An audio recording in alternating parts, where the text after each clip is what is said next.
بہت سے لوگ اکثر یہ کہتے نظر آتے ہیں کہ ہم استغفار تو پڑھ رہے ہیں اور ایک لمبا عرصہ ہو گیا استغفار کرتے کرتے، لیکن حدیث مبارکہ میں اس کے جو فوائد بیان ہوئے اس سے نفع نہیں مل رہا، جبکہ حضور اقدس صلی اللہ علیہ وسلم نے ارشاد فرمایا کہ جو بندہ استغفار کی کثرت کرے اللہ اس کی ہر تنگی کو آسان بنا دیتے ہیں، ہر غم سے نکلنے کا راستہ پیدا فرماتے ہیں اور اسے ایسی جگہ سے رزق نصیب فرماتے ہیں جہاں سے رزق ملنا اس کے وہم و گمان میں نہیں ہوتا۔ جبکہ استغفار پڑھنا لیکن ایسا محسوس کرنا کہ اس سے مطلوبہ نتائج نہیں مل رہے، تو اس کی بنیادی وجہ کیا ہے، یہ جاننا بہت ضروری ہے۔ تو آئیے کچھ عام وجوہات کا جائزہ لیتے ہیں کہ ایسا کیوں ہو سکتا ہے اور ہم اپنے استغفار کو مزید مؤثر کیسے بنا سکتے ہیں۔ سب سے پہلے، اگر آپ چاہتے ہیں کہ استغفار کے حدیث مبارکہ میں جو فوائد و برکات مذکور ہیں وہ آپ کو حاصل ہوں، تو اس کے لیے ضروری ہے کہ سب سے پہلے استغفار کے عمل کو سمجھیں۔ اس کے فوائد و برکات سے مستفید ہونے کے لیے سب سے پہلے آئیے یہ جانتے ہیں کہ استغفار کا اصل مطلب کیا ہے۔ استغفار اللہ سبحانہ و تعالیٰ سے اپنے گناہوں کی معافی مانگنے کا عمل ہے۔ یہ صرف زبان سے الفاظ ادا کرنا نہیں ہے، یہ ہمارے پچھتاوے کا گہرا اظہار ہے اور اپنی غلطیوں کو دہرانے سے بچنے کا عزم ہے۔ یعنی جب ہم استغفار کرتے ہیں تو یہ سمجھنا ضروری ہے کہ یہ صرف استغفر اللہ جیسے الفاظ کو بغیر کسی احساس اور سمجھ کے بولنا ہی نہیں ہے۔ استغفار کا جوہر اس کی گہرائی اور اخلاص میں مضمر ہے۔ آئیے اسے گہرائی سے سمجھتے ہیں۔ اس کے لیے ندامت کا گہرا اظہار ضروری ہے۔ استغفار بجائے زبان سے استغفر اللہ کہنے کے ہمارے دل کی گہرائیوں سے آنا چاہیے۔ ہم نے جو غلطیاں کی ہیں ان پر ہمیں افسوس بھی ہو، مطلب ہم اپنے اعمال کے اثرات کو پہچانیں، حقیقی دکھ محسوس کریں اور یہ تسلیم کریں کہ ہم اللہ کے حکم کے خلاف گئے ہیں۔ یہ بات سمجھ کر عمل کریں کہ جب ہم استغفار کرتے ہیں تو بنیادی طور پر اللہ کی طرف رجوع کرتے ہیں اور اپنی کمزوریوں اور غلطیوں کو تسلیم کرتے ہوئے اس کی رحمت اور بخشش کی امید رکھتے ہیں۔ اس کے لیے عاجزی اور اللہ کی نافرمانی کے لیے احساس جرم کی ضرورت ہے۔ بندہ تسلیم کرے کہ وہ گناہگار ہے، خود کو اللہ کا گناہگار سمجھ کر استغفار کرے اور آئندہ غلطیوں کو دہرانے سے بچنے کا عزم کرے۔ یعنی حقیقی استغفار میں آئندہ ایسے ہی گناہوں سے بچنے کے لیے پختہ عزم کرنا شامل ہے۔ اسی طرز عمل پر واپس جانے کی منصوبہ بندی کرتے ہوئے صرف معافی مانگنا کافی نہیں ہے، حقیقی توبہ میں اپنے طریقے بدلنے کا مخلصانہ ارادہ بھی شامل ہے۔ اس لیے جب استغفار کریں تو اس عزم کے ساتھ کریں کہ آئندہ قدرت رکھتے ہوئے بھی گناہ سے دور رہوں گا۔ آسان لفظوں میں اس عزم کا مطلب ہے گناہ کی طرف لے جانے والے حالات سے بچ کر خود کو بہتر بنانے کے لیے شعوری طور پر کام کرنا اور ہمیشہ بہتر مسلمان بننے کی کوشش کرتے رہنا۔ تو گہرے پچھتاوے اور تبدیلی کے پختہ عزم دونوں کو مجسم کرتے ہوئے ہمارا استغفار ایک بامانی عبادت بن جاتا ہے جو ہمیں اللہ کے قریب لا سکتا ہے اور ہماری زندگیوں میں حقیقی تبدیلی کا باعث بن سکتا ہے۔ اور حدیث مبارکہ میں اس کے جو فوائد و برکات بیان ہوئے ہمیں ان کا اہل بنا سکتا ہے۔ اس لیے جب استغفار کریں تو ان باتوں کو ذہن میں رکھ کر کریں۔ پیارے ناظرین، اگر آپ بھی استغفار کر رہے ہیں اور اس سے فائدہ نہیں مل رہا تو استغفار پڑھنے میں عام غلطیاں ہیں۔ جس دن آپ نے یہ غلطیاں چھوڑیں، استغفار کی برکتیں آپ کی زندگی بدل دیں گی۔ اب وہ غلطیاں کیا ہیں جو ہم استغفار کرتے وقت کرتے ہیں؟ تو آئیے ان پر نظر ڈالتے ہیں۔ سب سے پہلی غلطی ہے اخلاص کی کمی۔ میں پوچھنا چاہتا ہوں، کیا ہم واقعی اپنے برے اعمال پر شرمندہ ہیں یا صرف الفاظ کہہ رہے ہیں؟ یعنی کیا ہمارے استغفار کا تعلق ہمارے دل سے بھی ہے یا صرف زبان کو حرکت دے رہے ہیں؟ اللہ سبحانہ و تعالیٰ غیب کا علم جاننے والے ہیں، وہ ہمارے دلوں کا حال جانتا ہے، اس لیے ہماری توبہ میں مخلص ہونا بہت ضروری ہے، مطلب اس کا تعلق زبان کے ساتھ ساتھ دل سے بھی ہو۔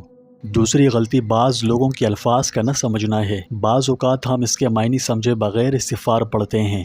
اگر چاہتے ہیں کہ استغفار کے فوائد و برکات حاصل ہوں تو یہ جاننے کے لیے وقت نکالیں کہ آپ کیا کہہ رہے ہیں، یا آپ کو اس مبارک عمل کے ساتھ گہرائی سے جڑنے میں مدد کرے گا۔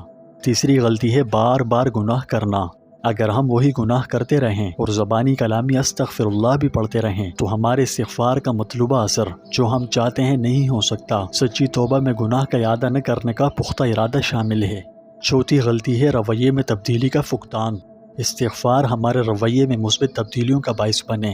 اگر ہم خود کو بہتر بنانے کی کوششیں نہیں کرتے تو بھی ہم استغفار کے مکمل فوائد کا تجربہ نہیں کر سکتے۔ یہ 4 ایسی غلطیاں ہیں جو استغفار کے مکمل فوائد و برکات حاصل کرنے میں رکاوٹ بنتی ہیں۔ اس لیے آپ جب استغفار کریں تو ان غلطیوں سے بچا کریں، ٹھیک ہے؟ اب میں آپ کو یہ بتانے جا رہا ہوں کہ اپنے استغفار کو مزید مؤثر اور طاقتور کیسے بنائیں تاکہ حدیث میں اس کے جو فوائد و برکات بیان ہوئے ہمیں عطا ہوں۔ تو آئیے اب اس پر بات کرتے ہیں۔ سب سے پہلے مخلص بنیں۔ مخلص بننے سے مراد ہے سچے دل سے استغفار کریں، اپنے برے اعمال پر واقعی پشیمان ہوں اور سچے ارادے کے ساتھ اللہ سے معافی مانگیں۔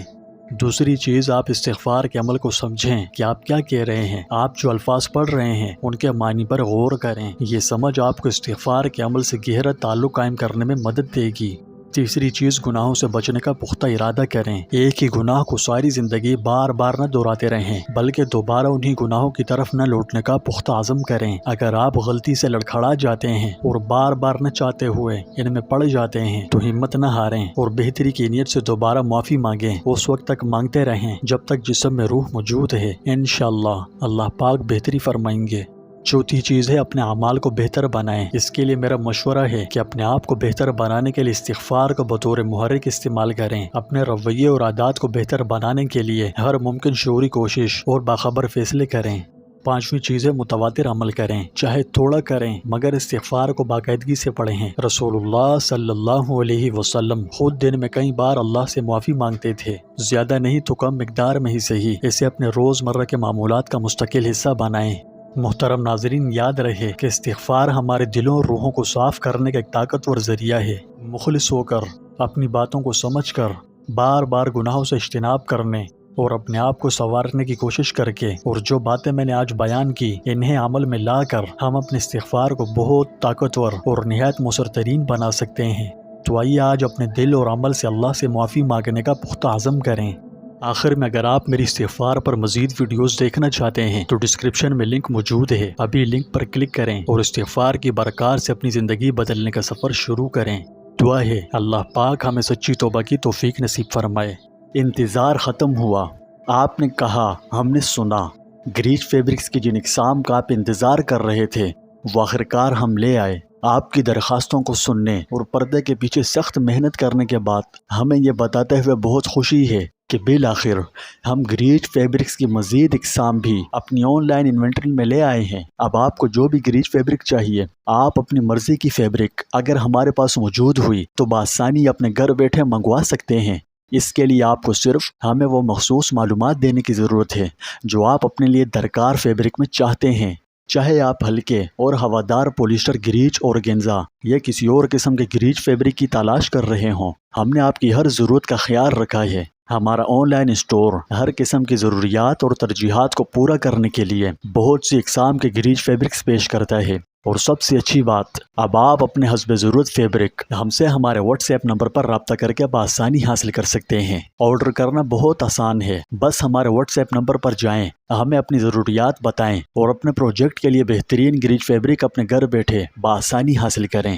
ہم آپ کو اعلیٰ معیار کے گریج فیبرکس اور بہترین کسٹمر سروس فراہم کرنے کے لیے پرعزم ہیں۔ چاہے آپ ڈیزائنر ہوں یا DIY کے شوقین یا کوئی بھی، ہماری گریج فیبرکس انشاءاللہ آپ کی تمام ضروریات کے لیے بہترین انتخاب ثابت ہوں گی۔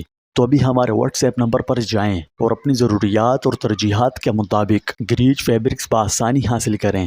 یاد رہے، ہمارا یہ نمبر صرف بزنس انکوائریز کے لیے ہے، لہٰذا اس نمبر پر صرف بزنس ریلیٹڈ سوالات کے جوابات دیے جائیں گے۔